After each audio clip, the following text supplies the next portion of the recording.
Hello everyone, this is C S Saurabh Pandey and welcome back to my YouTube channel. तो कैसे हैं आप सब लोग? आई होप आप सब लोग बढ़िया होंगे। मैं बता दूं, मैं भी बहुत बढ़िया हूं।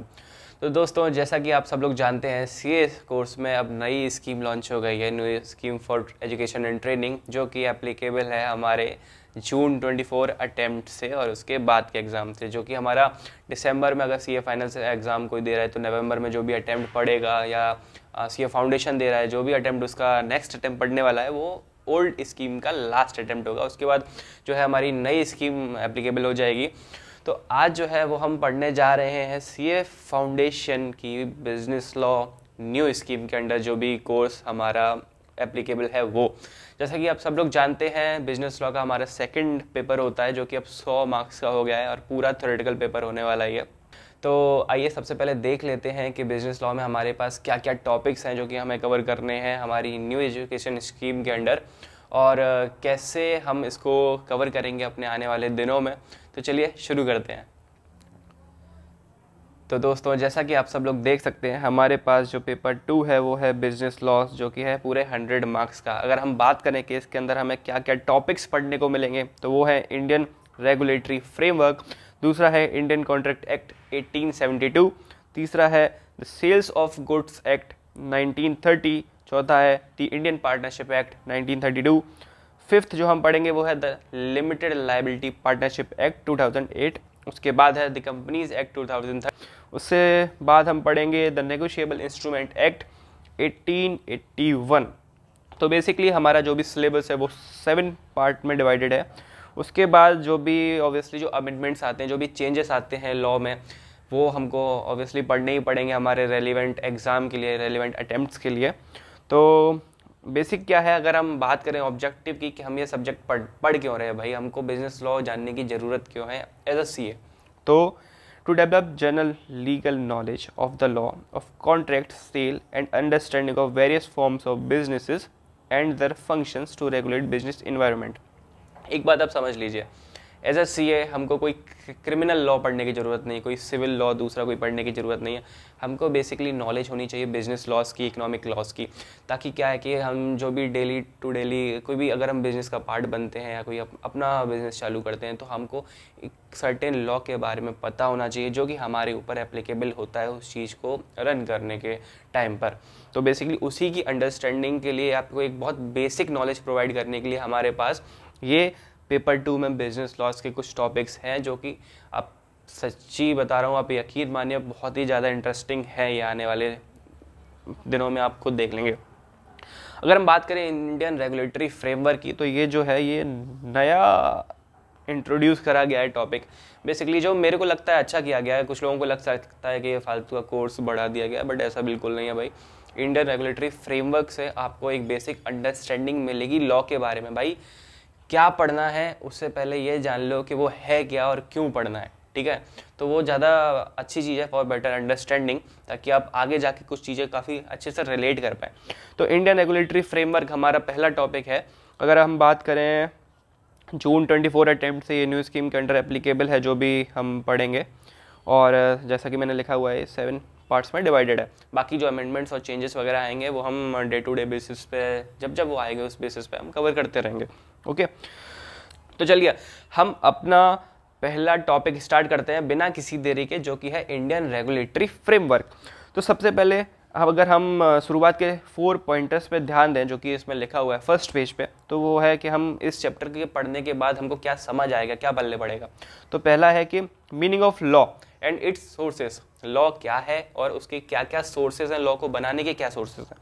दूसरा है types of law in legal Indian legal system. Indian legal system के अंडर कौन कौन से लॉज हैं, क्या क्या टाइप्स के लॉज हैं। थर्ड हम पढ़ेंगे इन्फोर्समेंट ऑफ लॉ, लॉ को कैसे इन्फोर्स किया जाता है, कैसे उसको अप्लाई किया जाता है। फिफ्थ हम पढ़ेंगे introduction of major regulatory bodies. Basically जो भी कौन कौन सी बड़ी रेगुलेटरी बॉडीज हैं जो कि इंडिया में लॉ बनाती हैं या फिर लॉ को इन्फोर्स करती हैं। तो देखो, किसी भी चीज़ को पढ़ने से पहले जान लो कि वो हमको पढ़ना क्यों है। सबसे पहले आता है क्यों, फिर आता है क्या। जिस भी चीज़ की हमें ज़रूरत पड़ती है तभी हम उसको बनाते हैं। Necessity is the mother of invention, जैसा कि आपने सुना है। तो कुछ तो हुआ ही होगा बीते दिनों में जिस वजह से हमको लॉ बनाने की ज़रूरत पड़ी, कानून बनाने की ज़रूरत पड़ी। तो सबसे पहले आता है वाई लॉ इज़ रिक्वायर्ड। ये बेसिक नॉलेज के लिए अपना हम पढ़ लेते हैं भाई चाहिए क्यों होता है? तो अगर हम बात करें तो to inform the people about their rights, हम लॉ के थ्रू क्या बताते हैं, लोगों को उनके हक बताते हैं। दूसरा है to protect the right of public, हम उनके हक बताते ही नहीं है सिर्फ, उनको प्रोटेक्ट भी करते हैं लॉ की वजह से। अगर आप देखें कि आप रोड पे जा रहे हैं, अगर आप अपनी बाइक लेके जा रहे हैं तो आपको बताया जाता है कि आप क्या करें, हेलमेट लगाएं, ठीक है, प्रोटेक्टिव गियर पहने, राइडिंग गियर्स पहने। अगर आप थोड़ा और स्पीड में जाना चाह रहे हैं, भैया स्पीड मत ही चलाओ, लेकिन बाई चांस तो क्या है, बेसिकली बताया जाता है कि आपको हेलमेट लगा के जाना है, ठीक है। तो पहला तो हो गया, आपको इन्फॉर्म करा जा रहा है। दूसरा है कि आपको प्रोटेक्ट भी करा जा रहा है। अगर राइट ऑफ पब्लिक बेसिकली, अगर मान लीजिए कोई रोड पे बिना हेलमेट के चल रहा है और बिना सीट बेल्ट के तेज़ी से गाड़ी चला रहा है और वो आपको आके टक्कर मार देता है, तो हमारे पास भाई एक प्रॉपर लॉ बना हुआ है जो आपको बताएगा कि आपकी क्या क्या रेमेडी है, आप उस पर्सन पे क्या क्या केस कर सकते हो, उससे क्या पैसा वसूल सकते हो, सब बात की बात है। और तीसरा है टू प्रोवाइड जस्टिस, जैसा कि आपका हक दिलाना लॉ का काम है, कानून का काम ही है आपको हक दिलाना। तो this is why law is required. तो चलिए एक बार हम चैप्टर का ओवरव्यू ले लेते हैं कि इस चैप्टर में क्या क्या टॉपिक्स हैं जो कि हम आगे जाके कवर करने वाले हैं। तो अगर बात करें इंडियन रेगुलेटरी फ्रेमवर्क की, तो इसमें हम सबसे पहले पढ़ेंगे व्हाट इज़ लॉ, लॉ है क्या, ठीक है। सेकंड चीज़ पढ़ेंगे इन्फोर्समेंट ऑफ लॉ, लॉ को कैसे इन्फोर्स किया जाता है। थर्ड चीज़ पढ़ेंगे मेजर रेगुलेटरी बॉडीज़ के बारे में। और फोर्थ हम पढ़ेंगे structure of Indian judicial system, कैसे हमारा जो कानून व्यवस्था है वो कैसे स्ट्रक्चर करी गई है। तो व्हाट इज़ लॉ में हम तीन चीज़ें पढ़ने वाले हैं। सोर्सेज ऑफ लॉ, लॉ किन सोर्सेज से बना है, ठीक है, क्या क्या मटेरियल का रेफरेंस लिया गया है तब हमने कानून को बनाया है। सेकंड है process of making a law, एक कानून को बनाने के लिए किस प्रोसेस से गुजरना पड़ता है। देखो कोई भी चीज़ हमको बनानी है तो एक उसका सर्टेन प्रोसेस रहता है ना, स्टैंडर्ड ऑपरेटिंग प्रोसीजर। मान लीजिए आपको तहरी बनानी है तो उसका भी एक प्रोसीजर है भाई, पहले आपको कुछ मसाले वगैरह यूज़ करने पड़ेंगे, सब्जी काटनी पड़ेगी, मैं बता रहा हूँ आपको एक एग्जाम्पल की तरह। तो उसकी प्रोसेस क्या है बेसिकली। और तीसरा है हमारे पास टाइप्स ऑफ लॉ, क्या क्या टाइप्स के लॉ हैं, जैसे क्रिमिनल लॉ मैंने बताया आपको स्टार्टिंग में, सिविल लॉ है हमारे पास, बिजनेस लॉज हैं, तो क्या क्या टाइप्स हैं लॉ के।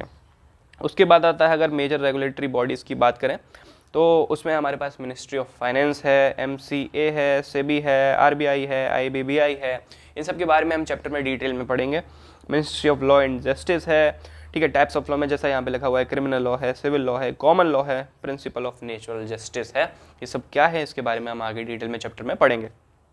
तो सबसे पहले पढ़ते हैं इंट्रोडक्शन, ठीक है। इंडियन रेगुलेटरी फ्रेमवर्क का हम इंट्रोडक्शन पढ़ने वाले हैं। मैंने काफ़ी सारे जो भी कीवर्ड्स हैं उनको हाईलाइट भी करके रखा हुआ है, आप उनको रेफरेंस लेके जब भी आप रिवाइज करें मैं आपको ये study material as it is अपने टेलीग्राम चैनल पे प्रोवाइड कर दूंगा, तो आप वहाँ से रेफरेंस ले सकते हैं इसका। बाकी हम अंडरलाइन और कुछ नोट्स भी बनाते चलेंगे जो भी हमको रिक्वायर्ड रहेंगे। ऑलरेडी मैंने थोड़ा बहुत पढ़ा था तो मैंने हाईलाइट करके रखा हुआ है इसके बारे में, जो कि इंपॉर्टेंट चीज़ है। तो सबसे पहले हम इंट्रोडक्शन पढ़ते हैं। Have you ever wondered why you are studying this subject called law. सबसे पहले वही बात कि आप पढ़ क्यों रहे हो भाई। तो this is only because it has been prescribed in the syllabus और it is because you will need this knowledge as a member of institute of chartered accountants of India. Just because ये syllabus में इसलिए आपको पढ़ना पड़ रहा है, या फिर आपको इसकी ज़रूरत पड़ सकती है एज अ CA, तो ऑब्वियसली हमको इसकी ज़रूरत पड़ती ही पड़ती है। तो awareness of law is essential to become a full-fledged chartered accountant. This is because a chartered accountant is the first level of contact on many legal matters. देखिए एक बात मैं आपको बता दूं, कभी भी आपका अगर कोई GST का केस फंसता है, कभी भी इनकम टैक्स का कोई केस फंसता है, या फिर किसी भी बिजनेस लॉ से रिलेटेड कोई भी आपके, मान लीजिए कोई भी आपके पास नोटिस आ जाता है, तो सबसे पहला जो बंदा होता है ना आपके लिए single point of contact at that time, वो होता है एक CA। आप उसी के पास जाते हो, उससे पूछते हो भाई साहब, अगर उससे ही नॉलेज नहीं होगी तो वो आपको क्या बताएगा, ठीक है। तो इसलिए बेसिकली हमको लॉ की अंडरस्टैंडिंग, लॉ की नॉलेज होना बहुत ज़्यादा इंपॉर्टेंट है। So we should possess knowledge of law so that we can advise our management and clients on legal matters at a basic और threshold level, एक बेसिक लेवल पे, और आगे जाके कोई अगर एक अच्छी सिचुएशन भी बन जाती है उसमें तो उस पर भी हम उनको एक एडवाइस कर सकें, ठीक है।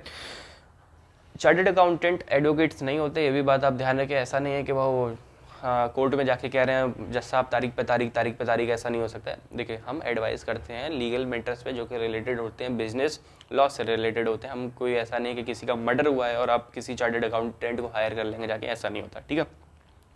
Some of you may later wish to specialize in a subject called taxation. मान लीजिए कुछ लोग आपके इन फ्यूचर जाके सोचेंगे कि मेरे को ना टैक्सेशन में प्रैक्टिस करनी है, मेरे को टैक्सेशन में एक अपना पूरा सेटअप करना है, फर्म सेटअप करनी है। तो उसके लिए बेसिकली क्या है, हमारे पास इनकम टैक्स लॉ है, उसकी आपको एक थॉरो नॉलेज होनी चाहिए, ठीक है।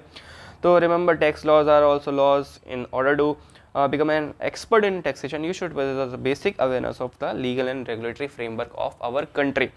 So the purpose of regulatory framework is to provide a set of uniform rules and regulations that will govern the conduct of people interacting with each other in personal as well as business relationship. Basically जो कि वे है वो एक conduct को govern करता है आपस में बात करने के लिए, या फिर आप किसी बिजनेस से डील कर रहे हैं तो दो बिजनेस आपस में डील कर रहे हैं तो वो भी एक लॉ के थ्रू ही बेसिकली कंडक्ट होता है जो भी बिजनेस होता है. जैसे कि अब जीएसटी है, तो अगर हम कोई भी बिजनेस ट्रांजेक्शन करते हैं तो वो जीएसटी के गवर्न रूल होती है. उसका आपको एक जीएसटी टैक्स कटता होगा, आप देखते होंगे सीजीएसटी, आईजीएसटी, एसजीएसटी. आपके हर इनवॉइस पे आपका कुछ ना कुछ बिल कटा होता है, उस पर एक टैक्स का अमाउंट, सर्टेन अमाउंट काट के आपको वो भी पे करना होता है. तो वो सब क्या है, वो सब लॉ है. उसके अंडर बिजनेस कैसे रेगुलेट होता है वो सब उसको भी बताता है. तो बेसिकली इसमें काफ़ी ज़्यादा जनरल नॉलेज है जिसके बारे में हम नहीं पढ़ेंगे, कुछ पैरास को हम स्किप करेंगे ऑब्वियसली. तो if you talk about ancient law, चलिए अब आ जाते हैं हिस्ट्री ऑफ लॉ पे कि भाई लॉ की हिस्ट्री क्या है. तो एंशिएंट ऑफ लॉ की अगर हम बात करेंगे तो सबसे पहले आता था basic information is available from different sources, code of Hammurabi. ठीक है, सबसे पहले था ये एक बोला जाता है कि जो सबसे पहला कानून जो दुनिया में लोगों को पता चला वो था code of Hammurabi. Is known for oldest law in written form. देखिए मुंह बोली कानून तो हर कोई बना देता है, रोड चलते कोई ना कोई बना देता है, लेकिन रिटन फॉर्म में जो मिला था वो सबसे पहले यही मिला था.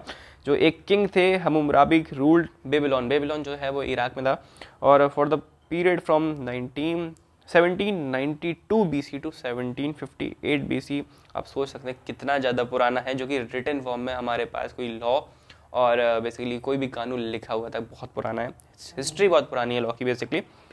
ही carved the code on bulky stone slab and order to place those stone on different places all over the city so that the public may have the knowledge of codes. Basically उसने क्या करा, एक पत्थर की चट्टानों पे एक कानून लिखवा दिया. जो भी उसने बनाया होगा उस टाइम कानून लिखवा के उसने शहर के अलग अलग जगहों पर वो पत्थर रखवा दिए ताकि लोगों को पता चल सके कि भाई उनके हक क्या हैं और हक के बाद क्या क्या पनिशमेंट है अगर आप वो दूसरों के हक को छीन लेते हैं. तो ही ऑल्सो अपॉइंटेड जजेस to check whether public is following the laws और नॉट. मेरे को नहीं लगता कोई जज सच होगा जैसे आज होते हैं जो बेसिकली सुनते हैं. अगर उस टाइम तो अगर आपने कोई रूल फॉलो नहीं करा होगा तो सीधे जज ने ऊपर से आपको देख के शूट कर दिया होगा, हो सकता है. अगर हम बात करें इन 450 BC a set of law was engraved on 12 bronze templates in Rome. is considered as first most detailed code of any of the civilization and called 12 tables. Basically रोम में क्या हुआ था कि 450 BC में एक डिटेल्ड लॉ को उस time के हिसाब से वो काफ़ी डिटेल्ड रहा होगा, उसको 12 टैबलेट्स पर इंग्रेव्ड करा गया था और उसको भी शहर के अलग अलग जगहों पर रख दिया गया था ताकि पब्लिक अवेयरनेस हो सके लॉ के बारे में. प्लस उसको क्या बोला गया था, 12 टेबल्स बोला गया था. ये सब आपके एग्जाम पे आने वाला नहीं है, लेकिन हाँ ठीक है, हिस्ट्री जानने के लिए बहुत है. The purpose of these tables was to protect the right of public and to provide remedy for wrongs. All the citizens of Rome were supposed to have the knowledge of these tables. देख लीजिए, सब लोगों को compulsion था कि आपको उनका knowledge होना चाहिए. आज के ज़माने में लोगों को किसी भी लॉ का खास नॉलेज होता है नहीं. ठीक है. Over the time many amendments were done in these law as per the requirement. Amendments मतलब चेंजेस, जो कि हम लोग भी हमेशा देखते रहते हैं, हमारे कानून में भी कोई ना कोई चेंजेस आता ही रहता है. तो भाई होते हैं amendments in this subject.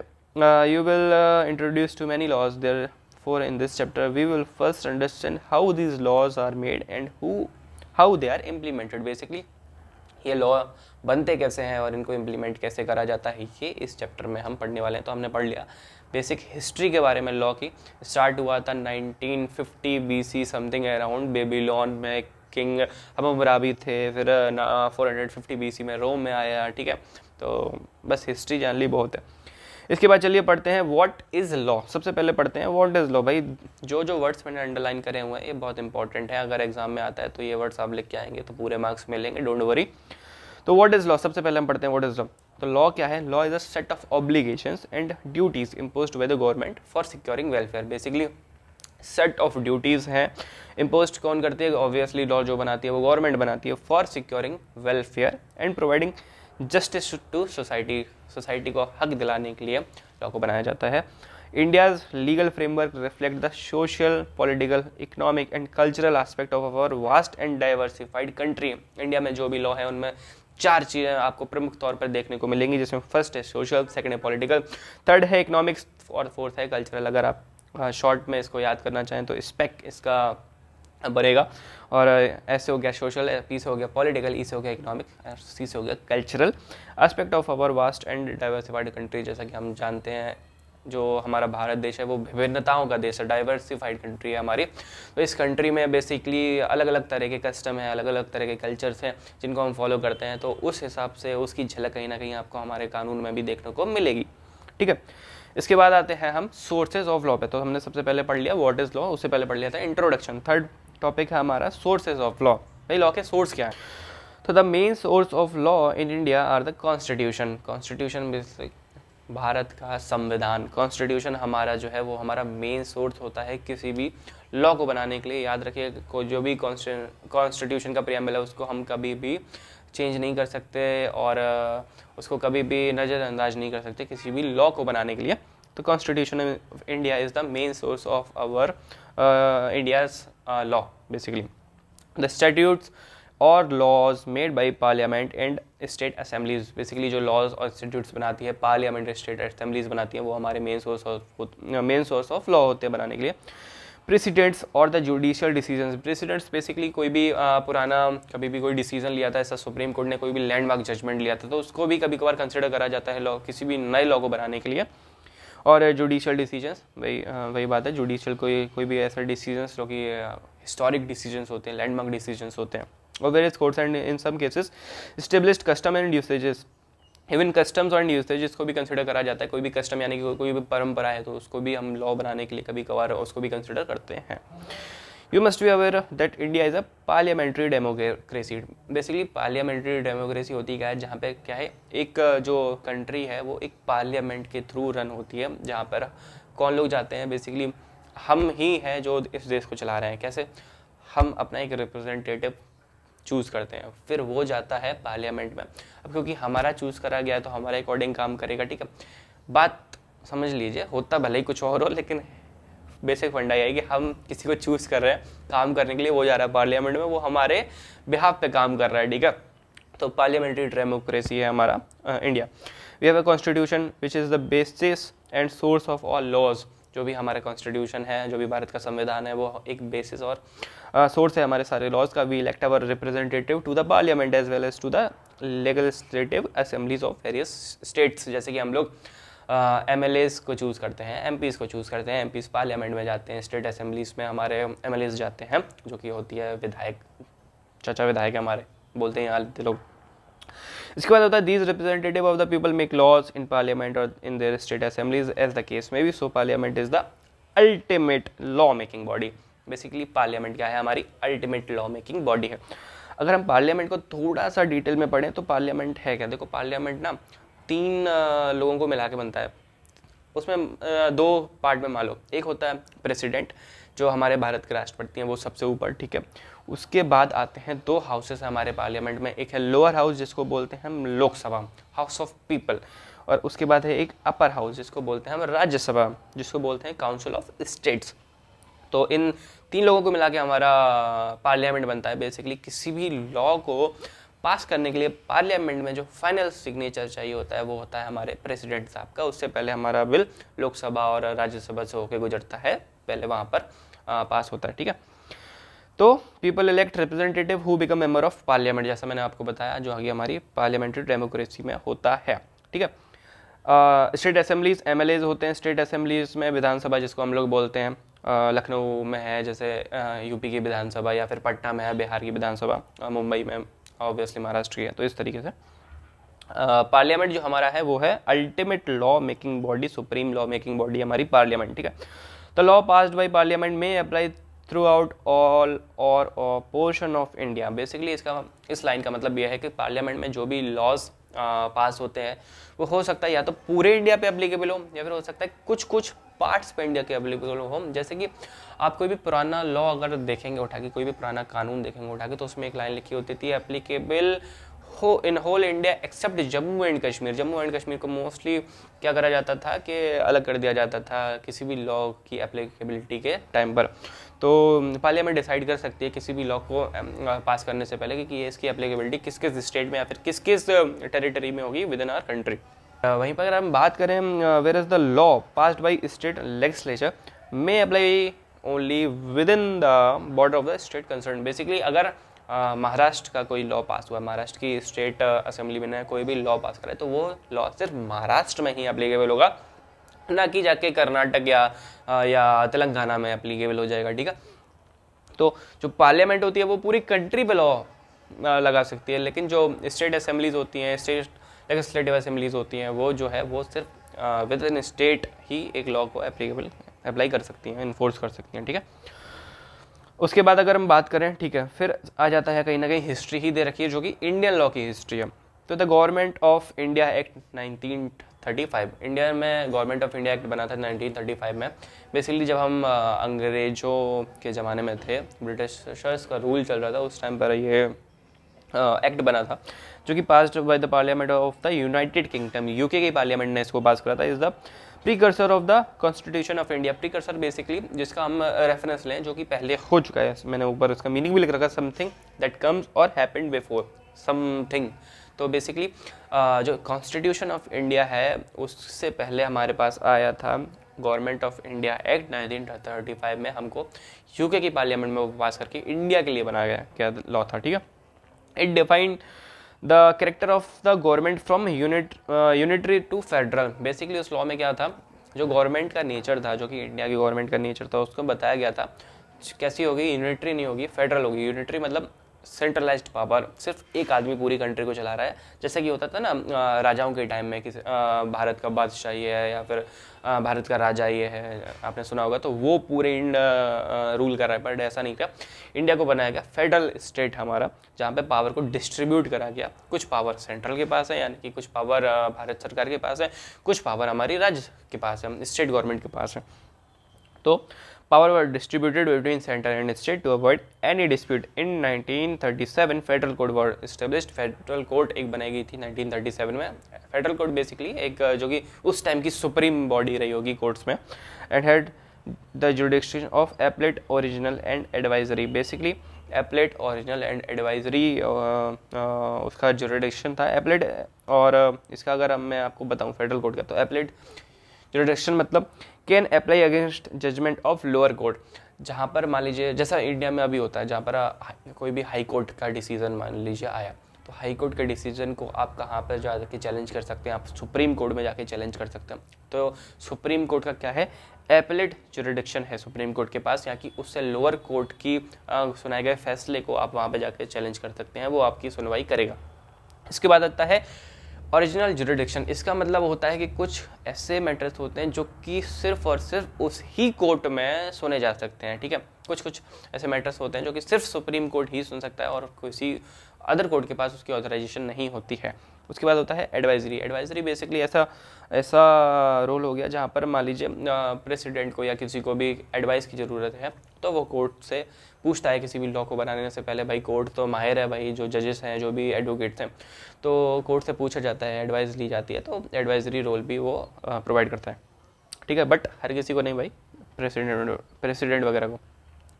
The power of appellate jurisdiction extend to civil and criminal cases, where the advisory jurisdiction was extended with the power to federal court to advise governor general in matter of public opinion। Basically governor general जो उस time पे होता था, governor general I guess सबसे highest post ही रहती होगी, उसको advice करने के लिए ये सब चीज़ें होती थी। ठीक है, federal court operated for 12 years and रफली हर्ड 151 केसेस। भाई 12 साल काम करा, 151 शगुन के केस उन्होंने सुनवाई जो हुई 151 केसेस पर हुई।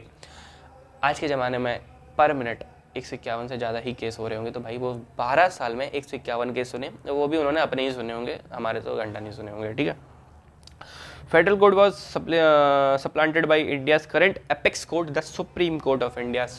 फेडरल कोर्ट की जड़ें उखाड़ दी किसने, सुप्रीम कोर्ट ऑफ इंडिया ने, जो कि इस वक्त है एपिक्स बॉडी है हमारे कोर्ट की। एपिक्स मतलब जो कि सबसे ऊपर है। एपिक्स बैंक हमारा कौन सा है? आरबीआई है। ऐसे उसी तरीके से एपिक्स कोर्ट हमारी कौन सी है? सुप्रीम कोर्ट ऑफ इंडिया, जो कि सबसे ऊपर आती है।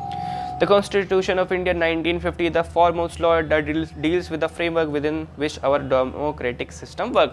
The Constitution of India 1950 में जो बना वो उसी ने हमारे करंट जो लॉ फॉलो होता है उसकी नींव डाली। 1950 में जिसको बेसिकली अप्लाई करा गया था, अगर आप याद करें 26 जनवरी जिसको हम मनाते हैं गणतंत्र दिवस, उस दिन से हमारा जो कॉन्स्टिट्यूशन ऑफ इंडिया है वो एप्लीकेबल हुआ, वो बनके तैयार हुआ। तो अगर आपको बताऊं, चलिए आगे देखते हैं। And our laws are made for the public, यह वर्ड काफ़ी बार सुने होंगे पहले भी अपने स्कूल टाइम में। For the public, by the public, ठीक है। आर मेड बेसिकली हमारे पब्लिक के लिए बने थे, पब्लिक द्वारा बनाए गए थे। जब हम बोलते हैं पब्लिक द्वारा बनाए गए थे तो भाई उन्हीं ने तो बनाए जिनको हमने चूज़ करा, तो पब्लिक द्वारा बनाए गए, पब्लिक के लिए लॉज थे, ठीक है। The constitution also provide for and protect certain fundamental rights of citizens, obviously करना ही चाहिए। It both lays down fundamental duties as well as the power and duties of government. Basically law में बताया जाता है कि सिर्फ पब्लिक ही duties के बारे में नहीं बताया जाता है भाई, राइट्स और ड्यूटीज़ के बारे में इवन गवर्नमेंट के बारे में भी बताया जाता है। Both central and state the law in India are interconnected with each other forming a hybrid legal system. Basically interconnected है सेंट्रल और स्टेट लॉज, तो क्या है बेसिकली हाइब्रिड लीगल सिस्टम है हमारे पास। तो अगर बात करें the people who wrote the constitution decided to divide the law making power between the central government and the various state governments. The people who wrote the constitution, भाई किसने लिखा constitution? तो ऑब्वियसली एक कॉन्स्टिट्यूशन के लिए drafting जो committee बनाई गई थी उसके चेयरमैन थे हमारे डॉक्टर भीमराव अंबेडकर, बाबा साहेब अंबेडकर जिनको बोलते हैं, तो वो हमारे चेयरमैन थे ड्राफ्टिंग कमेटी के जिन्होंने कॉन्स्टिट्यूशन को बेसिकली ड्राफ्ट किया। Okay, so the Indian constitution has 3 list, 3 list में बांटा गया इंडियन कॉन्स्टिट्यूशन को, जिसमें एक थी सेंट्रल लिस्ट, एक थी स्टेट लिस्ट और एक थी जॉइंट लिस्ट। सेंट्रल लिस्ट में उन बेसिकली टॉपिक्स को रखा गया जिसकी पावर सिर्फ सेंट्रल के पास है, जैसे कि रेलवेज सिर्फ सेंट्रल के पास है, ठीक है। डिफेंस सिर्फ सेंट्रल के पास है। आईटी यहाँ पे लिखा है जो मैंने, वो बेसिकली इनकम टैक्स है। इनकम टैक्स पूरे देश पे एक ही इनकम टैक्स एप्लीकेबल है जो कि सेंटर के पास पावर है। ऐसे ही कई सारे स्टेट में लॉज बने हैं, जैसे कि गुजरात और बिहार की अगर हम बात करें तो वहाँ पे लिकर बैन है। अब गुजरात और बिहार ने अपना अपना लॉ पास करके हमारे यहाँ पे लिकर नहीं सेल करेंगे, तो अब ऐसा तो नहीं वो लॉ यूपी पे भी एप्लीकेबल है, दिल्ली पे भी एप्लीकेबल है, हरियाणा, पंजाब, भाई इन देशों का काम, इन स्टेट्स का तो काम ही कैसे बंद हो जाएगा, बिल्कुल। तो स्टेट लॉज थे जो कि सिर्फ स्टेट में ही लगे हुए हैं, तो सेंट्रल लॉज हो गए, स्टेट लिस्ट हो गई सॉरी, और एक है जॉइंट लिस्ट जहाँ पर दोनों लोग मिलके एक लॉ को बनाते हैं। जैसे कि हमारे जीएसटी है, जीएसटी जो कि है वो जॉइंट लिस्ट में आता है। हमारा सीजीएसटी लगता है जो कि सेंट्रल के पास जाता है, और एसजीएसटी भी उसमें लगता है जो कि स्टेट के पास जाता है, बेसिकली जिसकी पैसे की वसूली होती है। अगर आप थोड़ा देखें इधर तो मैंने एक नाम लिख रखा है, प्रेम बिहारी नारायण ज़ादा। ये कौन थे? ये कैलीग्राफर थे बेसिकली, जो इंडियन कॉन्स्टिट्यूशन था इन्होंने अपने हाथ से लिखा था, इटैलिक फॉर्म में, फ्लोइंग फॉर्म में लिखा हुआ था। तो मिस्टर रायज़ादा ने हमारा, अगर बोले तो लिटरली जो कॉन्स्टिट्यूशन लिखा था वो रायज़ादा ने लिखा था, और इन्होंने कोई एक भी पैसा भी चार्ज नहीं किया था, ऐसा बोलते हैं। उन्होंने बस बोला था कि कॉन्स्टिट्यूशन के हर पेज के नीचे मेरा साइन होगा और उसके लास्ट पेज पे मेरा और मेरे बाबा का साइन होगा, जिन्होंने उनको पाला था basically. Depending on the list in which it figures, a matter would become the subject for central laws or state laws. For example, income tax is a central subject. जैसा हमने पढ़ा, इनकम टैक्स जो है वो central subject है, central government उससे पैसा लेती है और सेंट्रल गवर्नमेंट ही उसमें कोई भी चेंजेस होता है तो सेंट्रल गवर्नमेंट ही ला सकती है। हाँ, हम एडवाइस कर सकते हैं एक स्टेट, जैसा कि अभी आपने सुना होगा तेजस्वी सूर्या एक पॉलिटिशियन है साउथ में, तो उन्होंने कुछ तो आई गेस बेंगलुरु को एक मेट्रो सिटी में इंक्लूड करने का बोला था। हमारी जो फाइनेंस मिनिस्टर है उनसे, हाँ लोग अपना अपना सुझाव तो देते हैं, बट ऑफिशियल जो की पावर है वो हमारे सेंट्रल गवर्नमेंट के पास ही है, ठीक है। इसके बाद आते हैं हम अपने 4th टॉपिक पे, जो है the process of making a law.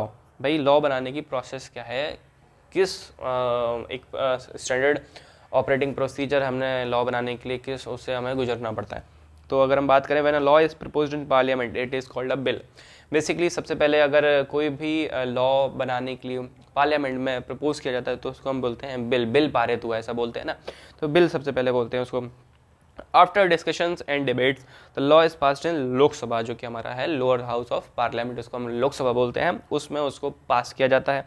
There after it has to be passed in Rajya Sabha, lower house में पास हो गया, अब जाओ अपर हाउस, वहाँ की अनुमति लो जाके राज्यसभा में पास हो गया। उसके बाद क्या होता है, एक साइन होता है by the president of India, जिसके बाद वो बिल से बन जाता है लॉ, ठीक है। It then has to obtain the assent of the President of India. The finally the law will be notified by the government. एक बार जब हमारे राष्ट्रपति साहब के साइन हो गए उस पर, साहिबा के साइन हो गए उस पर, तो जो कि गवर्नमेंट है वो उसको नोटिफाई करती है in the publication called official gazette of India. कोई भी आप लॉ अगर आप देखेंगे गूगल पे, कोई भी जाएंगे, कोई भी किसी का कॉपी देखेंगे तो उस पर लगता है भारत का राज्यपत्र ऑफिशियल गैजेट ऑफ इंडिया, उस पर लिखा होगा तभी वो बनेगा एक कानून, वरना वो कानून नहीं माना जाता है। ये एक फॉर्मेलिटी है, बेसिकली प्रोटोकॉल है। The law will become applicable from the date mentioned in the notification as the effective date. हो सकता है हमारा जो साइन वगैरह हो गया ऑफिशियल गैजेट में, हमने कोई भी किसी भी डेट को निकाल दिया, मान लीजिए 18 सितंबर को निकाल दिया हमने एक लॉ बना के, लेकिन उसकी एप्लीकेबिलिटी उस ऑफिशियल गैजेट में लिखी हुई है, नोटिफिकेशन में लिखी हुई है कि एप्लीकेबल होगा फ्रॉम 8 अक्टूबर, तो वो जो लॉ है वो वहीं से आगे से कैरी फॉरवर्ड होगा, वहीं से एप्लीकेबल होगा, ना कि 18 से 8 के बीच में जो भी घटना होगी उन पर वो एप्लीकेबल नहीं होगा, ठीक है। Once it is notified and effective it is called an act of parliament. Basically कोई भी लॉ बनाया जाता है तो उसको क्या बोल दिया जाता है, एन एक्ट ऑफ पार्लियामेंट। जैसे कि हमारा जो ICI है वो भी इस्टेब्लिश्ड हुआ है by an act of parliament. आपको मैं एक नोटिफिकेशन का एग्जांपल भी दिखाता हूँ, जैसे कि ये एक GST रिलेटेड नोटिफिकेशन है, आप देख सकते हैं, to be published in the gazette of India. Basically notification निकाली गई थी, क्या उसमें लिखा हुआ था कि ये गैजेट ऑफ इंडिया में हमारे भारत के राज्यपत्र में पब्लिश करी जाएगी। तो इसमें अगर आप डेट देखें तो लिखा हुआ है न्यू दिल्ली 28 जून 2017। आपको पता होगा 1 जुलाई से हमारा आया था GST, तो ये 28 जून का है। लेकिन इस ही नोटिफिकेशन के आप एंड में जाएंगे, ये बेसिकली उसके रिलेटेड नोटिफिकेशन थी कि किस किस सर्विसेज या गुड्स पर GST लगेगा और किस किस पर नहीं लगेगा। तो अगर आप बिल्कुल एंड में जाएंगे इसी के, तो इसके 4th पॉइंट में लिखा है this notification shall come into force on the 1st day of July, यानी कि 1 जुलाई से ये इन्फोर्स होगी, अप्लाई होगी, ठीक है। तो ये चीज़ हमेशा याद रखिएगा, जो भी नोटिफिकेशन डेट होती है उसी से लॉ एप्लीकेबल होता है, ठीक है। तो हमने एक प्रोसेस पढ़ा। सबसे पहले अगर प्रपोज होता है बिल पार्लियामेंट में, उसको प्रपोज होता है कोई भी लॉ पार्लियामेंट में, उसको बोलते हैं बिल। उसके बाद वो जाता है लोकसभा, वहाँ पे उसकी अनुमति मिलती है। उसके बाद जाता है राज्यसभा, वहाँ पर एक बार अप्रूव कर दिया गया, उसके बाद प्रेसिडेंट के साइन होते हैं, बाद में notification by central government in the official gazette निकाला जाता है, जिसके बाद वो अप्लाई हो जाता है। तो हमने बताया यहाँ पर फेडरल कोड के बारे में पढ़ा, हमने central state and joint list के बारे में पढ़ा, जिसमें सिर्फ सेंट्रल गवर्नमेंट के पास पावर है, सिर्फ स्टेट गवर्नमेंट के पास पावर है, powers are divided in central and state both. उसके बाद अगर हम बात करें types of legal type of laws in the Indian legal system, Indian legal system के अंदर क्या क्या तरह के लॉज होते हैं, तो बेसिकली 4 पार्ट्स में इसको डिवाइड करा गया है। पहला है, एक है क्रिमिनल लॉ, दूसरा है सिविल लॉ, तीसरा है कॉमन लॉ और चौथा है प्रिंसिपल ऑफ नेचुरल जस्टिस। आइए इसको डिटेल में पढ़ते हैं।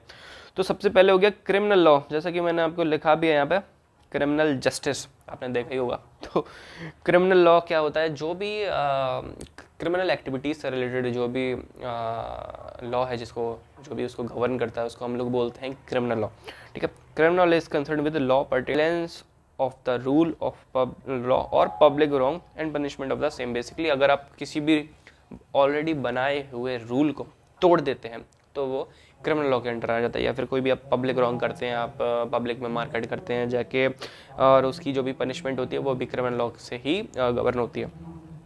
Criminal law is govern under the IPC, जिसको हम बोलते हैं Indian penal code 1860 and the code of criminal procedure 1973, जिसको हम CRPC बोलते हैं। जैसे कि आप सुना होगा कि CRPC की धारा लगी हुई इस पर, जैसे धारा सबसे फेमस धारा है धारा 302, ठीक है, सेक्शन 302, जो कि होता है मर्डर के केसेस में लगता है।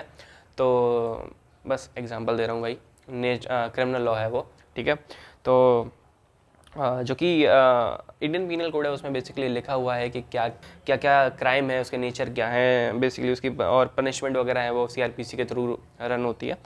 तो और सीआरपीसी में बेसिकली लिखा होता है कि कैसे इसको एग्जीक्यूट करा जाएगा, इसकी पनिशमेंट को कैसे इन्फोर्स करा जाएगा, वो सब के बारे में हमारा सीआरपीसी में बताया होता है, ठीक है। अब कुछ एग्जांपल्स भी लिखे हुए हैं इसमें क्रिमिनल लॉ के अंडर जो भी होते हैं, वो है एक मर्डर है, रेप है, थेफ्ट है, फ्रॉड है, चीटिंग है, assault of some example of criminal offences. ऐसे ऑफेंसेस बेसिकली क्रिमिनल लॉ के अंडर आते हैं। उसके बाद होता है civil law.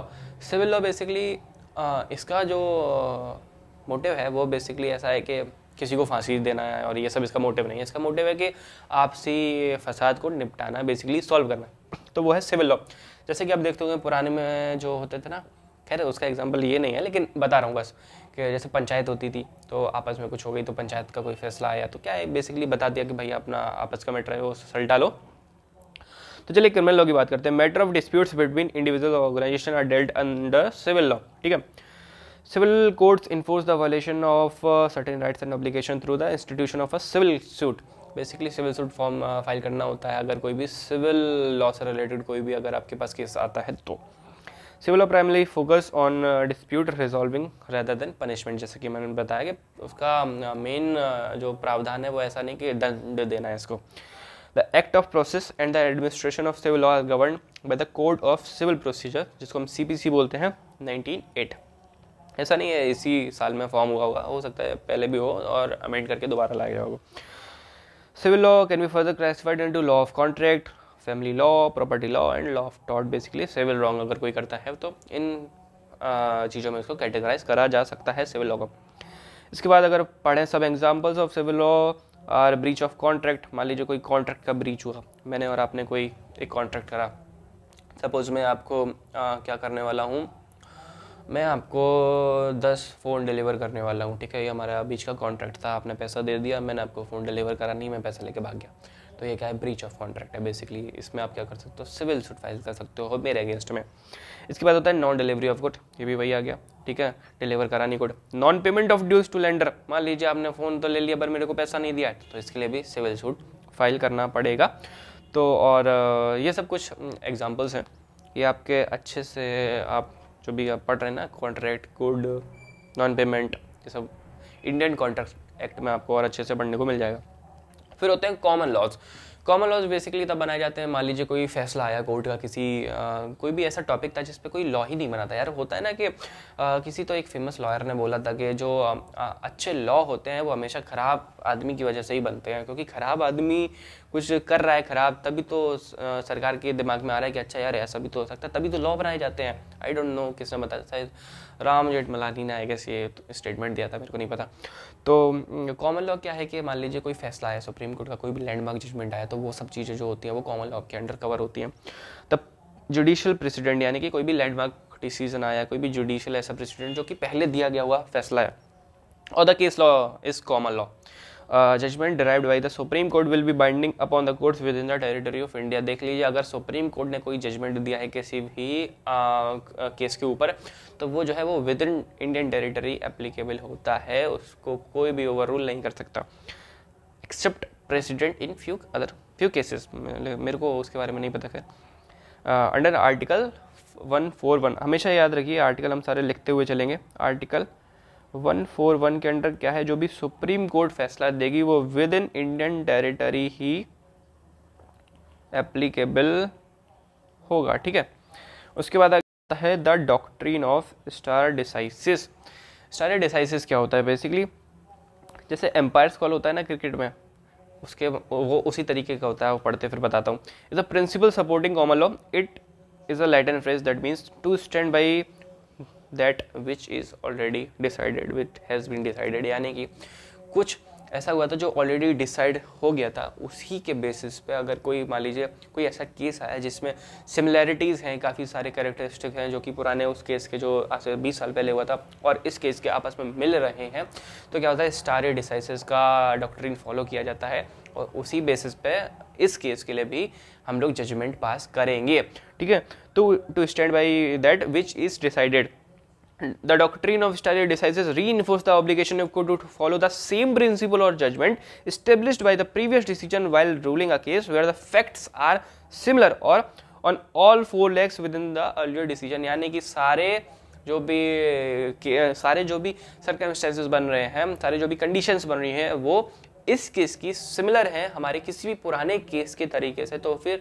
Doctrine of स्टारे decisis follow होगा और कोर्ट को वही फैसला देना पड़ेगा जो कि पुराने केस में दिया गया था। ऐसा नहीं कि कंप्लीटली चेंज करके कोई अपना डिसीजन दे देगा। एम्पायर्स कॉल मैंने कैसे लगा, जैसे कि मान लीजिए कोई एलबीडब्ल्यू होता है तो एम्पायर ने कुछ तो अपने सारे तिकड़म लगा के दिमाग में सारी परम्यूटेशन कॉम्बिनेशन लगा के उसको दिया आउट, ठीक है, लोग नहीं माने, फिर चलेगा थर्ड एम्पायर के पास। थर्ड एम्पायर ने उसको और डिटेल में देखा, मान लीजिए हाई कोर्ट ने कोई डिसीजन दिया, सुप्रीम कोर्ट के पास चले गए, उन्होंने और डिटेल में देखा, भाई सब अच्छा ऐसे हुआ है, ठीक है, सारे जो भी परम्यूटेशन कॉम्बिनेशन लगा के जो भी सर्कमस्टेंसेस और कंडीशंस बनी वो वही बनी जो उस एम्पायर ने, ग्राउंड एम्पायर ने सोच के दिया था उसको आउट।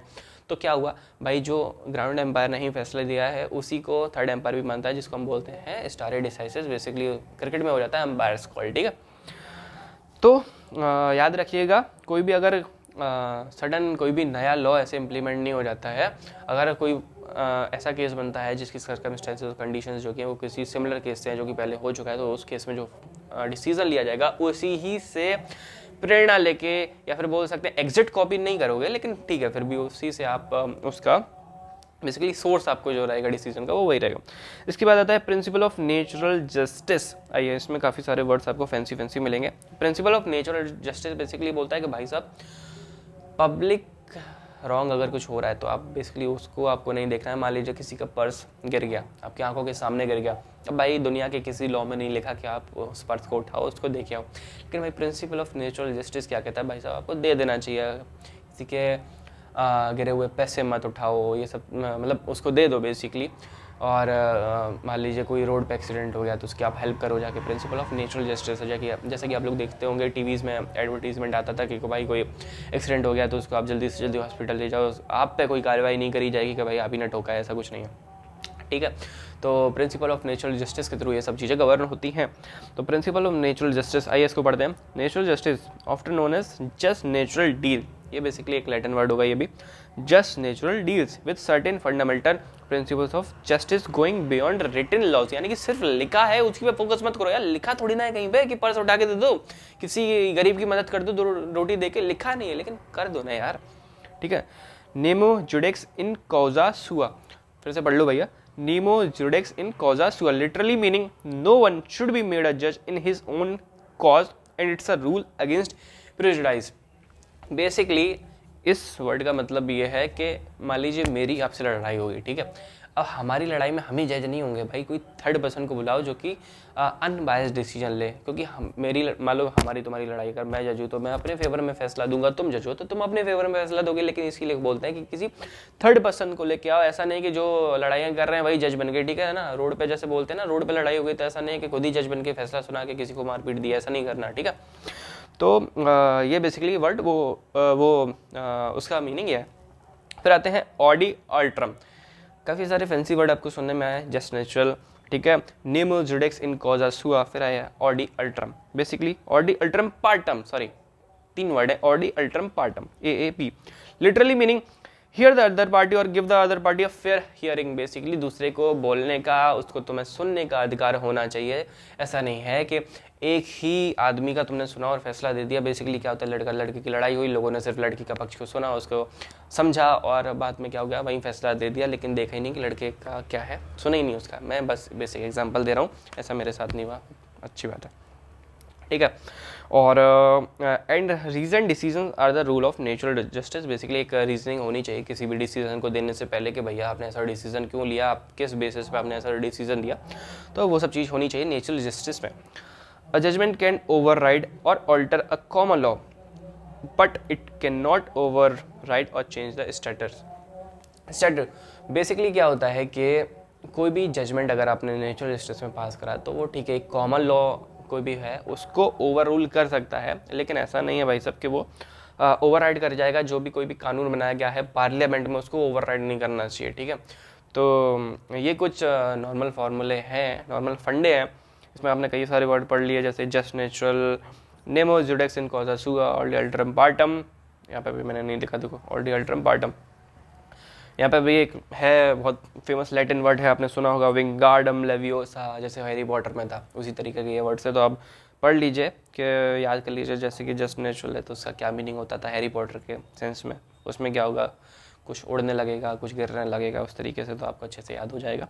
वैसे इन सब चीज़ों को इतना ज़्यादा याद करने की ज़रूरत नहीं है, लेकिन आपको पता होनी चाहिए जो, क्योंकि आपकी बुक में लिखा हुआ है। तो हम आते हैं 5th पॉइंट पे, जो कि है हमारा इन्फोर्सिंग द लॉ। अब लॉ को इन्फोर्स कैसे किया जाता है, लॉ को इम्प्लीमेंट कैसे किया जाता है, उसके बारे में पढ़ते हैं। After a law is pass in parliament it has to be enforce. ठीक है, सबसे पहले एक लॉ पास हो गया पार्लियामेंट में, अब उसको इन्फोर्स करना पड़ेगा। भाई ऐसा थोड़ी ना लॉ पास करके बंद बक्से में करके रख दिया उसे, उसको इन्फोर्स करना पड़ेगा obviously. Somebody should monitor whether the law is being followed. किसी को मॉनिटर भी करना पड़ेगा, भाई जो कानून बनाया है वो फॉलो हो रहा है या बस पेपर पे लिख दिया है। ठीक है, पेपर पर लिख दिया है कि गुजरात में दारू बैन है, बिहार में दारू बैन है, बस लिख दिया है, किसी को मॉनिटर करना पड़ेगा भाई कि सच्ची में बैन है। This is the job of the executive. Executive basically उनका जॉब होता है, जैसे कि आप लोग देखते होंगे आईएएस वगैरह का ये रूल होता है, जो भी लॉज इंप्लीमेंट करे गए हैं उनको अच्छे से अपनी जुरिडिक्शन में जहाँ पर वो है उनको प्रॉपर्ली फॉलो करवाएं। Depending on whether a law is a central or a state law, the central or the law state government will be an enforcing authority। अगर सेंट्रल गवर्नमेंट ने कोई लॉ बनाया तो सेंट्रल गवर्नमेंट की जिम्मेदारी है, state government ने बनाया तो स्टेट गवर्नमेंट की जिम्मेदारी obviously. For this purpose government functions are distributed to various ministries. Ministries में डिवाइडेड है गवर्नमेंट के काफी सारे function. Some of the popular ministries are the ministry of finance. अगर आप सीए का कोर्स पढ़ रहे हैं तो ऑब्वियसली आपके लिए इंपॉर्टेंट मिनिस्ट्री क्या है, ministry of finance. Ministry of corporate affairs जिसको हम लोग बोलते हैं MCA, and ministry of home affairs गृह मंत्रालय, अमित शाह जी जिसको हैंडल कर रहे हैं currently. Ministry of law and justice and laws and justice and so on. ठीक है, these ministries are headed by a minister and run by officers of the Indian administrative and other services। basically ministries को जो head करते हैं उनको minister बोलते हैं। Minister साहब प्रधानमंत्री हमारे सारे मिनिस्टर्स के हेड है, और जो भी रन करते हैं वो उन ऑफिसर्स को हम लोग इंडियन एडमिनिस्ट्रेटिव ऑफिसर्स या फिर अदर सर्विसेज में जो ऑफिसर्स हैं वो बोलते हैं उनको। The government of India exercise is executive authority through a number of government ministries और department of state. Ministry is composed of employed officials known as civil servants. ठीक है, एक मिनिस्ट्री में कुछ ऑफिशियल एम्प्लॉयड सर्वेंट्स होते हैं जिनको हम बोलते हैं पब्लिक सर्वेंट्स, जिनको बोलते हैं, जिनको वो सिविल सर्वेंट भी बोला जाता है। And is politically accountable through a minister. ठीक है, एक पॉलिटिकली जो उसको अकाउंटेबल करता है वो कौन होता है, minister.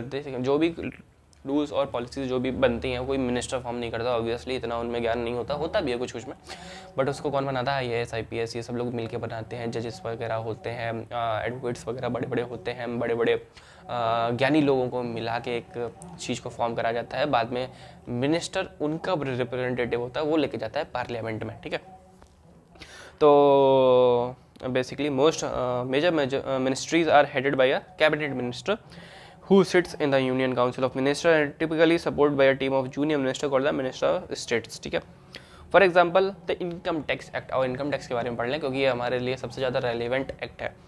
Is implemented and enforced by the ministry of finance. Ministry of finance ने इनकम टैक्स को इम्प्लीमेंट करा है थ्रू अ CBDT जिसको बोलते हैं central board of direct tax, coming under the department of revenue. देखो एक मिनिस्ट्री के अंडर बहुत सारे डिपार्टमेंट्स होते हैं, तो डिपार्टमेंट ऑफ रेवेन्यू के अंडर आता है CBDT जिसने जो कि इम्प्लीमेंट करता है बेसिकली इनकम टैक्स एक्ट, जो उसको बेसिकली इन्फोर्स करवाता है। ठीक है, administered by the officers of the Indian revenue service IRS जिसको बोलते हैं। उन सर्विसेज के जो एम्प्लॉयज़ होते हैं वो इसको एडमिनिस्टर करते हैं, वो इसकी देखभाली करते हैं कि भाई ढंग से हो रहा है या नहीं। अगर आपका कोई इनकम टैक्स में लॉ कोई भी केस फंसता है तो आप किसके पास जाना पड़ता है, IRS वगैरह के साथ आपको डील करना पड़ता है। We will see some of the major ministries and law which are forced by them. ठीक है, देखेंगे हम। तो सबसे पहले हम देखने ही लगते हैं। सबसे पहले आ गया मिनिस्ट्री ऑफ फाइनेंस जिसको हिंदी में बोलते हैं वित्त मंत्रालय। वित्त मंत्रालय का जो हेड है वो है इस वक्त मिसेस सीतारमन जी। ठीक है, निर्मला सीतारमन जी जो है वो हमारे वित्त मंत्रालय को हेड कर रही हैं। The ministry which is the government of with in the government of India. Obviously government of India की एक मिनिस्ट्री है और which is concern with the economy of India. Economy of India से रिलेटेड जो भी चीज़ें रहेंगी वो वित्त मंत्रालय से मिनिस्ट्री ऑफ फाइनेंस से होकर ही गुजरती है।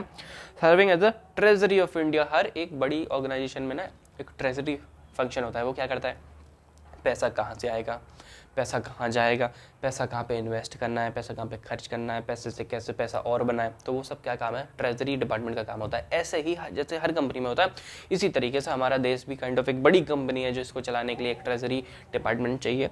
तो हमारा मिनिस्ट्री ऑफ फाइनेंस वो रोल है, वो उस रोल को परफॉर्म करता है। In particular it concern itself with taxation, taxation क्या होगा, पैसा आना, ठीक है। Financial legislation as financial institution, पैसा देना या फिर पैसा लेना। कैपिटल मार्केट्स, कैपिटल मार्केट को रेगुलेट करना है। सेंट्रल एंड स्टेट फाइनेंस, कभी किसी स्टेट को पैसा चाहिए, जैसे आप देखते होंगे दिल्ली के जो सीएम है अरविंद केजरीवाल, वो अक्सर बोलते रहते हैं भाई सेंट्रल ने पैसे नहीं दिया, सेंट्रल ने पैसे नहीं दिया, यानी कि state finance. And the union budget, जो कि हमारा सेंट्रल गवर्नमेंट एक बजट पास करती है वो।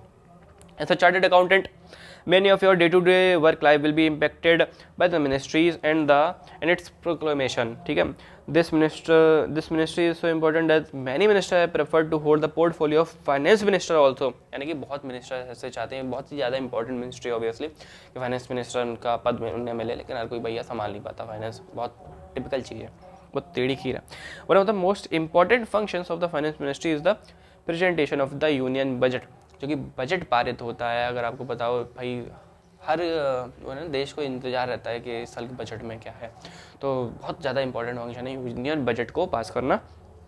This annual event is eagerly awaited by professionals and the common man as it provide for the rate of tax budget allocation of for the ensuing year, ठीक है। Basically क्या rate of tax रहेगा, बढ़ेगा घटेगा, जैसा कि इस बार के बजट में आया था कि जो new scheme of income tax है उसमें 7 लाख से नीचे आपको कोई टैक्स नहीं देना पड़ेगा। तो भाई बहुत राहत मिली। मान लीजिए किसी की जो सैलरी है, एनुअल सैलरी है वो 6,80,000 रुपये है, उसको अगर आप पहले देखोगे तो उसको टैक्स देना पड़ जाता था, 5 लाख से ऊपर टैक्स था पिछली बार, और 2.5 लाख से ऊपर था, लेकिन आपको रिबेट मिल जाती थी सेक्शन 87A के अंडर। बट अब जो है 7 लाख तक आपको कोई टैक्स नहीं देना पड़ेगा, लेकिन न्यू टैक्स रिजीम में। तो ठीक है, अभी थोड़ा बेसिक जनरल नॉलेज के बारे में पढ़ लेते हैं कि भाई मैक्सिमम टाइम बजट किसने प्रेजेंट किया था। तो सबसे पहले थे मोरारजी देसाई, उन्होंने एज अ फाइनेंस मिनिस्टर 1962 से 1969 के बीच में 10 यूनियन बजट को रिप्रेजेंट किया।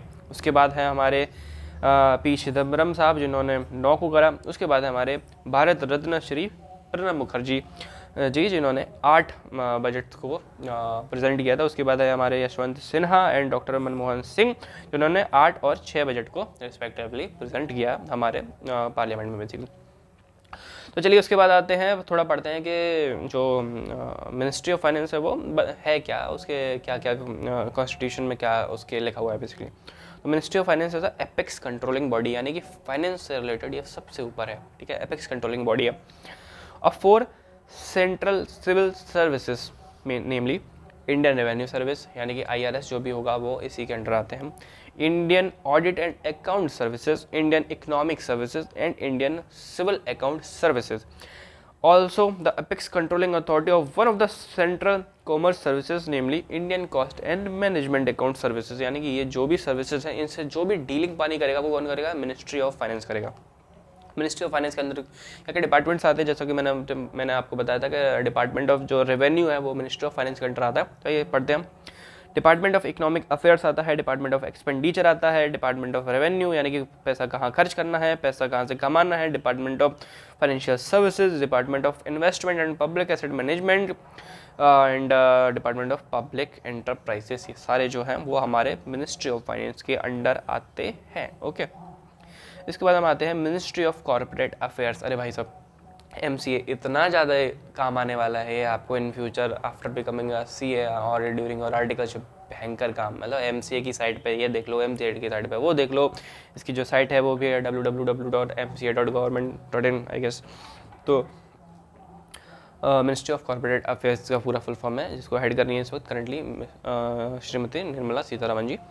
तो मिनिस्ट्री ऑफ कॉर्पोरेट अफेयर्स क्या है, is an Indian government ministry obviously, is primarily concerned with administration of the Companies Act। जितनी भी कंपनी है इंडिया में उनको कौन गवर्न कर रहा है, मिनिस्ट्री ऑफ कॉर्पोरेट अफेयर्स। अगर MCA ने कुछ निकाल दिया नोटिफिकेशन जो हर कंपनी पे एप्लीकेबल है विदाउट एनी डाउट, ठीक है।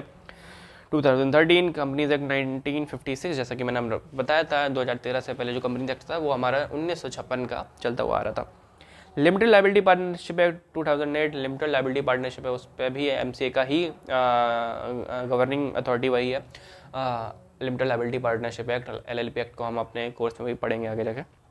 And the insolvency and bankruptcy code of India 2016, ठीक है। ये बेसिकली एक लॉ होता है जो कि जो भी बैंक्रप्ट हो जाते हैं, इंसॉल्वेंट हो जाते हैं लोग, कंपनी या कोई भी फर्म, उसके लिए उसको डिसॉल्व करने के लिए या इंसॉल्वेंट होने के बाद ये बेसिकली एक लॉ बनाया गया था कि क्या प्रोसेस फॉलो करी जाएगी। Responsible mainly for the regulation of Indian enterprises in the industrial and service industry obviously. The ministry is mostly run by civil servants of the ICLS cadre, यानी कि इंडियन कॉर्पोरेट लॉ सर्विसेज जो cadres होते हैं वो इसको run करते हैं। These officers are elected through the civil services, obviously UPSC के थ्रू उनको चूज़ करा जाता है। The highest designation क्या है, जैसे कि जनरल होता है किसी भी आर्मी में, ऐसे ही इसका जो है वो है DGCA, जिसको बोलते हैं director general of corporate affairs, यानी कि DGCA होगा जो director general of corporate affairs, इसका हाईएस्ट पोस्ट है। भाई क्या भौकाल रहता होगा उस लेवल पे ना।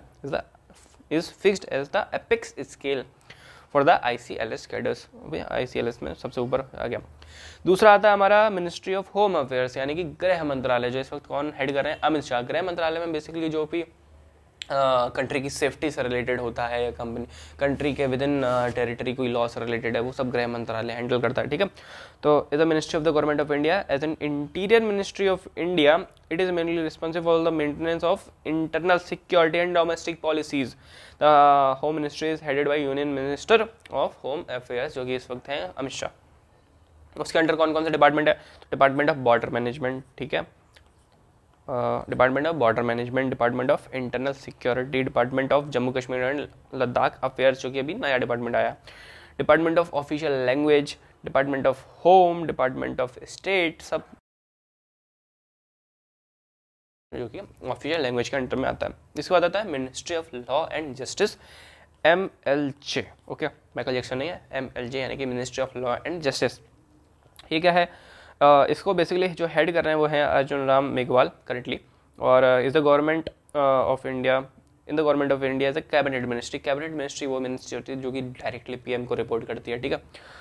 तो deals with the management of legal affairs through legislative department, legislative activities through department of legal affairs, administration of justice in India through the demand of justice, okay, Department of Justice, sorry. The Department of Legal Affairs is concerned with advising the various ministries of the central government, while the Legislative Department is concerned with drafting of principal legislation of the central government, यानी कि जो भी legal affairs से related है या फिर कोई भी कानून को ड्राफ्ट करने से रिलेटेड काम है, वो सब काम जो है वो यही मिनिस्ट्री करती है। इसके 3 पार्ट्स हैं, डिपार्टमेंट ऑफ लीगल अफेयर्स जो कि हमने ऊपर पढ़ा भी, department of legal affairs concern with advising the various ministries of the central government. Legal legislative department है, is concern with drafting of principal legislation of the central government, सिर्फ central government की। और जस्टिस डिपार्टमेंट ऑफ जस्टिस है जो कि basically दो लोगों को हक दिलाने के लिए काम करता है। इसके बाद आता है सेबी। अरे भाई साहब ये भी बहुत ज़्यादा इंपॉर्टेंट है, जैसे कि आपका MC है उसी तरीके से है सेबी। हर कंपनी को सेबी में कुछ ना कुछ फाइल करना ही पड़ता है, मंथली, क्वार्टरली, ईयरली, ठीक है, मंथली तो नहीं करना पड़ता, क्वार्टरली और ईयरली बेसिकली। इधर रेगुलेटरी बॉडी सेबी क्या करती है, हमारे इंडिया में जो भी शेयर मार्केट है या भी जो भी कमोडिटी मार्केट है, आपने सुना होगा कि गोल्ड एक्सचेंज हो रहा है या फिर शेयर हम खरीदते बेचते हैं, उन चीज़ों को कौन रेगुलेट करता है, सेबी रेगुलेट करती है, ठीक है। तो SEBI is the apex regulatory body of Indian market for securities and commodity in India, ठीक है। It is the ownership of ministry of finance, ministry of finance के अंडर सेबी आती है। With the government of India it was established in 12 April 1988 as an executive body. Executive body यानी कि जो काम करेगी बेसिकली, ऐसा नहीं कि जो रूल बनाएगी, जो रूल बने हुए पे काम करेगी। It was given statutory powers on 30 जनवरी 1992, यानी कि उसको बाद में स्टैच्यूटरी पावर भी दे दी गई रूल वगैरह बनाने की, और फुल्ली स्टैच्यूटरी पावर बेसिकली वो क्या है कि पनिश भी कर सकती है, ये सब भी कर सकती है, उस बेसिस पे उसको पावर्स दे दी गई थ्रू द सेबी एक्ट 1992। उसके बाद आता है RBI, देखिए apex court, supreme court, apex bank, RBI, ठीक है। रिजर्व बैंक ऑफ इंडिया, भाई साहब ये वो बैंक है जो सरकार को पैसा उधार देता है, ठीक है। तो is India central bank and regulatory body responsible for regulation of Indian banking system. It is under the ownership of ministry of finance. It is responsible for controlling issue and maintaining supply of the Indian currency rupee. It also manages the country's main payment system and works to promote its economic development. ठीक है, obviously support करता है main payment system को और उसके development के लिए भी काम करता है। भारतीय रिजर्व बैंक नोट मुद्रण BRBNM is a specialized division of RBI through which it prints and mint Indian currency note, यानी कि नोट छापने की मशीन भोले बाबा ने नहीं दी, लेकिन आरबीआई ने दे दी, ठीक है। तो 2 जगह है ये इंडिया में, एक है देवास में और एक है हमारा नासिक में, जो कि वेस्टर्न इंडिया, और देवास हमारा एमपी में है, जो कि सेंट्रल रीजन में पड़ता है, ठीक है। RBI establish the national payment corporation of India, NPCI. अगर आप देखते होंगे किसी भी यूपीआई वगैरह के उस पर लिखा होता है ना एनपीसीआई पर, तो वो सब है। As one of its specialised division to regulate the payment and settlement system in India. Deposit Insurance and Credit Guarantee Corporation was established by RBI as one of its specialized division for the purpose of providing insurance of deposits and guaranteeing of credit facility to all Indian banks. यानी कि अगर Indian bank पे कोई कल को Indian bank की खतरे में आ जाते हैं, उन पे पैसा की कमी पड़ जाती, तो कौन होता है भाई? आरबीआई कहता है कि भाई चिंता मत करो, तुम्हारे माई बाप आ गए हैं, ठीक है। उसके बाद है insolvency and bankruptcy board of India, जैसा कि हमने पढ़ा था इंसॉल्वेंसी एंड बैंक्रप्सी कोड 2016 जो कि आया था। तो आइए इसके बारे में पढ़ते हैं। Regulator for overseeing insolvency proceeding and entities like insolvency professional agencies, इसको लिख लो IPA, insolvency professional and information neutrality in India. Basically insolvency and bankruptcy code क्या करता है ना, जो भी इंडिया में इंसॉल्वेंट हो रहे हैं, जैसे कि क्या था, अनिल अंबानी था ना शायद, वो बैंकरप्ट हो गए थे, या विजय माल्या भगोड़ा वगैरह हो गया, तो इन सब की जो प्रॉपर्टीज़ होती हैं उनको जब्त कर लेना। बाकी इनकी कंपनी जो इंसॉल्वेंट हो गई, मान लीजिए कोई कंपनी जो इंसॉल्वेंट हो गई, उसको उससे कैसे पैसा दिया जाए, उसके जो क्रेडिटर्स थे जिनको पैसा देना था, वो सब काम क्या होता है इस कोड के अंतर्गत होता है। बाद में उस कंपनी को डिसॉल्व कर दिया जाता है, जो भी ख़त्म कर दिया जाता है। तो इट वॉज इस्टेब्लिश्ड ऑन 1 अक्टूबर 2016। ऐसा नहीं कि 2016 से पहले इसका कोई रूल नहीं था, 2016 से भी पहले था, लेकिन इसको लेके आया गया बेसिकली उसको थोड़ा सा इजी और फास्ट करने के लिए, ठीक है, प्रोसेस को। और लोकसभा में पास हुआ था 5 मई को। इट कवर्स इंडिविजुअल, एक सिंगल आदमी की बैंक अगर बैंकरप्ट हो गया तो कवर करेगा, कंपनीज गवर्न करेगा, LLP गवर्न करेगा, पार्टनरशिप फर्म्स वो भी गवर्न करेगा, ठीक है। इसके सेक्शन होते थे, अभी तो अच्छे से याद नहीं मेरे को, सेक्शन 7, 8 and 10 है गैस, उसमें लिखा होता था कि कैसे कैसे क्या क्या इंसॉल्वेंट होगा, किस किस को बेसिकली करा जा सकता है गैस, आई डोंट रिमेंबर। तो it attempts to simplify the process of insolvency and bankruptcy proceedings, जैसे कि मैंने आपको बताया। It handles the case using 2 tribunals like NCLT and डेप्ट रिकवरी ट्रिब्यूनल। बेसिकली कोर्ट्स होते हैं इस कोड के अंदर, इस लॉ के अंदर अपने खुद के कोर्ट हैं, यहीं पर ये सब फैसले और यहीं पे सब बातें होंगी, कहीं और नहीं, ठीक है। नॉन परफॉर्मिंग एसेट, बेसिकली कोई ऐसा एसेट जिससे आप पैसा नहीं निकल सकता।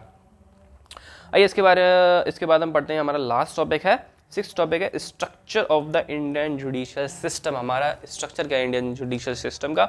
तो भाई whenever there is a dispute between citizens or between citizen and the government, these disputes are resolved by the judiciary. Obviously judiciary के functions क्या क्या हैं? Regulation of the interpretation of act and codes। क्या interpretation है, मान लीजिए कि लिख दिया गया है तो उसका इंटरप्रिटेशन, उसका मतलब क्या निकलेगा, उसका रेगुलेशन कौन करता है? जुडिशरी सिस्टम करता है। डिस्प्यूट रिजोल्यूशन, ऑब्वियसली जैसा कि अब हमारा हुआ था अयोध्या में, डिस्प्यूट रिजोल्व कराया।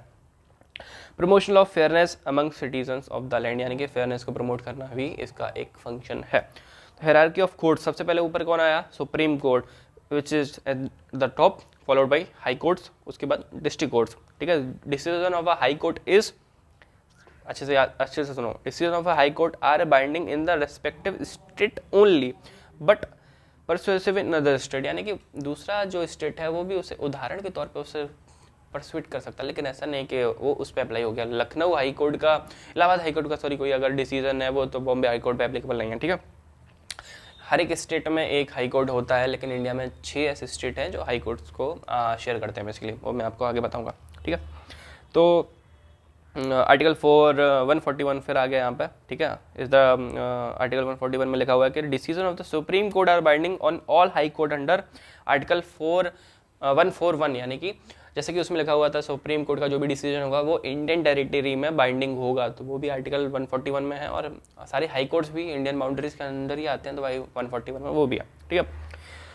In fact supreme court decision the final word on the matter, यानी कि जो भाई फैसला दे दिया, कलम तोड़ दिया, अब इसके बाद कोई बात नहीं, कोई चर्चा नहीं। तो आइए पढ़ते हैं सुप्रीम कोर्ट है क्या भाई। Is the apex body of the judiciary. Supreme court के इस वक्त CJI कौन है, चीफ जस्टिस ऑफ इंडिया कौन है, धनंजय वाई चंद्रचूड़ जो है, मिस्टर धनंजय DY चंद्रचूड़, वो इस वक्त एपिक्स जो कोर्ट है हमारा सुप्रीम कोर्ट का हेड है, चीफ जस्टिस ऑफ इंडिया बोलते हैं। तो इट वाज एस्टेब्लिश्ड ऑन 26 जनवरी 1950, यानी कि गणतंत्र दिवस के दिन पहला हमारा प्रथम गणतंत्र दिवस के दिन the chief justice of India is the highest authority appointed under article 126, यानी कि अभी दूसरा आर्टिकल आया है हमारे पास 126। The principal bench of Supreme Court consists of 7 members including the CJI. Presently the number has increased to 34 including the CJI due to the rise of the number of cases and workload. Basically पहले 7 था, अभी 34 हो गया। An individual can seek relief in Supreme Court by filing a writ petition under Article 32, यानी कि फिर आ गया Article 32। Writ petition basically एक ऑफिशियल रिटन आपको देना पड़ेगा लिख के, ऐसा नहीं कि मुंह के बोल के आगे किसी भी कोर्ट के जज के आगे कि भाई साहब ऐसा ऐसा हो गया, ऐसा नहीं, लिख के दो भाई, ठीक है। हाई कोर्ट सुप्रीम कोर्ट के बाद next second level of authority, the highest court of appeal in each state and union territory is the high court. Article 214 of the Indian constitution state that there must be a high court in each state, यानी कि हर एक state में एक high court होना चाहिए। The high court has appellant, original jurisdiction and supervisory jurisdiction, जैसे कि हमने पढ़ा हुआ था। appellant और original का क्या मतलब होता है? appellant मतलब बेसिकली आप डिसीजन ऑफ डिस्ट्रिक्ट कोर्ट वहाँ पे जाके आप उसके अगेंस्ट में उसको बेसिकली चैलेंज कर सकते हो, और ओरिजिनल जुडिक्शन यानी कि कुछ ऐसे मैटर्स जिस पे सिर्फ और सिर्फ हाई कोर्ट ही उसको टेक केयर कर सकती है, और सुपरवाइजरी यानी कि सुपरवाइज भी कर सकती है। आप देखते होंगे कि कोई भी कुछ ऐसे बेसिकली मैटर्स होते हैं, तो कुछ डिस्प्यूट के मैटर्स होते हैं जिस पे बोला जाता है ना कि एक हाई कोर्ट के जज, रिटायर्ड जज को इसमें रखा गया है for taking care of the proceedings वगैरह, तो वो सब है। लेकिन सुपरवाइजरी पावर्स भी होती है। However, Article 227 of the Indian Constitution limit the High Court supervisory power, obviously limit करता है, सुप्रीम कोर्ट जितनी नहीं होती। In India there are 25 high court, India में क्या है 25 हाई कोर्ट है, one for each state and union territory and one for each state and union territory, दो लाइन लिख दिया। 6 स्टेट है शेयर सिंगल हाई कोर्ट, 6 ऐसे स्टेट हैं जो सिंगल हाई कोर्ट को शेयर करते हैं, जिसमें हमारा अरुणाचल प्रदेश है, नागालैंड है, असम है, पंजाब है, हरियाणा है, ये सब जो है वो अपने हाई कोर्ट को शेयर करते हैं। मेरा भी देख ले वैसे करके, और सेम है इंडिविजुअल कोई भी वहाँ पे अपना सीख कर सकता है रेमेडी जाके, एक रिट पेटिशन बस आपको फाइल करनी पड़ेगी अंडर आर्टिकल 226। हाई कोर्ट का आर्टिकल अलग है, सुप्रीम कोर्ट का 32 था, ठीक है। विच is the oldest high court, Calcutta high court. उसके बाद आ गया third district court. District court high court के नीचे होते हैं। डिस्ट्रिक्ट कोर्ट बेसिकली दो तरीके के रहते हैं, एक होता है कोर्ट ऑफ डिस्ट्रिक्ट, जो भी एक होता है सेशन कोर्ट। आपने देखा होगा शायद जो सलमान खान का केस था ब्लैक बक वाला, उसमें सेशन कोर्ट का फैसला आया था, ठीक है। तो below the high court and the district court, the court of district जज deals with civil laws matter, that is contractual disputes and claim for damages ETC। The court of session deal with criminal matters, यानी कि जो session court होता है वो criminal matters को देखता है, और डिस्ट्रिक्ट कोर्ट जो होता है वो सिविल मैटर्स को देखता है। अंडर पिक्यूनरी जुरिडिक्शन सिविल जज can try suit valuing not more than ₹2 crore, यानी कि अगर मॉनेटरी टर्म्स की बात करी जाए, किसी भी ऐसा कोई क्राइम हुआ जिसमें 2 करोड़ तक का पैसा इन्वॉल्व है, तो आप डिस्ट्रिक्ट कोर्ट के पास जा सकते हो। उससे ज़्यादा होगा तो आप हाई कोर्ट के पास जाओ, ठीक है।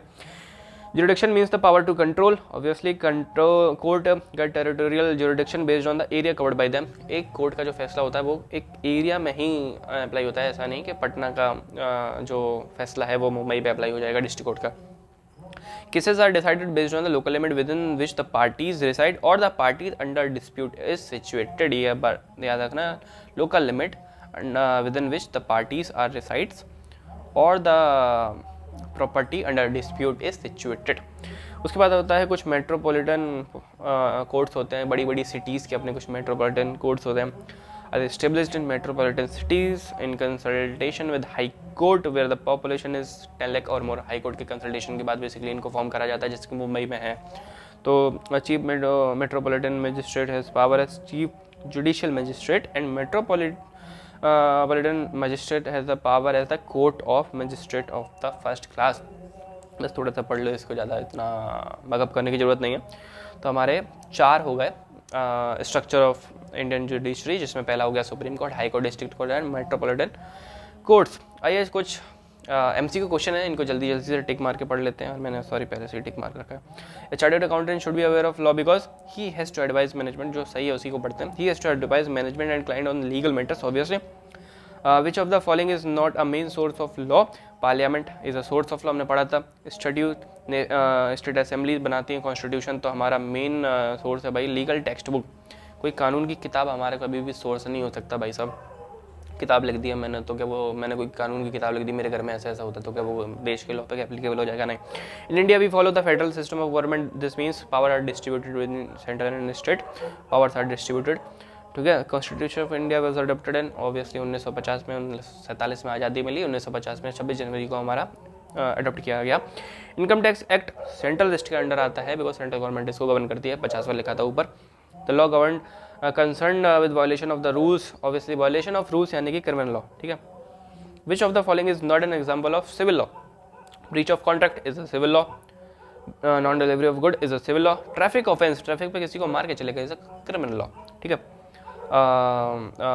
When a law is proposed in parliament, it is called a bill, obviously. Which of the following is not a department of the Ministry of Finance? Ministry of Finance के अंदर कौन सा ऐसा है जो कि इसमें से डिपार्टमेंट नहीं आता? Ministry of Department of Economic Affairs, Department of Expenditure, Department of State, Department of Revenue। Department of State नहीं आता भाई, ये आता है हमारा होम मिनिस्ट्री के under, Department of State, Department of, और क्या था, एक और था territorial limit based on, first है हमारा local limit within which the party reside, सही है। Local limit within which the property under dispute is located, सही है, यानी कि इसका आंसर होगा सी। तो यहाँ पर हमारा कवर हुआ पहला चैप्टर ऑफ बिजनेस लॉ, जो कि एसीए फाउंडेशन का, इसका नाम था हमारा इंडियन रेगुलेटरी फ्रेमवर्क। तो आज हमने अपना कवर करा इंडियन रेगुलेटरी फ्रेमवर्क। अगर हम बात करें हमारे नेक्स्ट वीडियो की, तो उसमें हम कवर करेंगे, स्टार्ट करेंगे पढ़ना इंडियन कॉन्ट्रैक्ट एक्ट के बारे में। ट्रस्ट मी, इतना ज़्यादा इंटरेस्टिंग एक्ट है ये, इतना ज़्यादा इंटरेस्टिंग टॉपिक है। जब मैं CPT में था तो मेरा फेवरेट सब्जेक्ट था लॉ, और क्यों फेवरेट था? Just because of Indian contract act. इतना अच्छा है, इतना मज़ा आएगा, एग्जांपल्स के साथ हम पढ़ेंगे।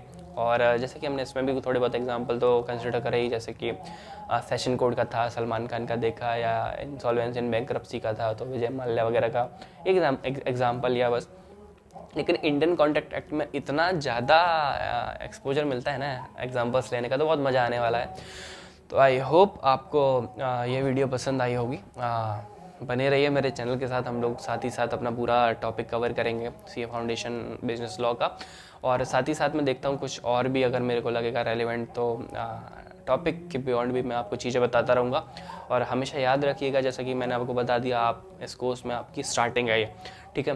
तो स्टडी मटेरियल पे हमेशा फोकस करिएगा। कोई भी आप किसी भी फैकल्टी की बुक ले लीजिए, बहुत अच्छी बात है, लेकिन हमेशा आप ना उसको थोड़ा क्रॉस चेक कर लीजिए कि आपके स्टडी मॉड्यूल से रिलेट कर पा रहे हैं, वो कम्प्लीटली डिफरेंट टॉपिक तो कुछ नहीं। होप आपको ये वीडियो पसंद आई होगी, और बने रहिए इस चैनल के साथ, और अपने दोस्तों के साथ शेयर कीजिए जो कि न्यू कोर्स में एडमिशन लेने वाले हैं। अभी तो अगर कुछ हो सकता है, कुछ लोग 12th कर रहे हो, तो शेयर कर सकते हैं उनके साथ अगर उन्होंने सोचा है फ्यूचर में CA करने का। और best of luck to all. Best of luck to all. तो चलिए यहीं पर अपनी वीडियो को एंड करते हैं। Tata, bye bye, see you, take care.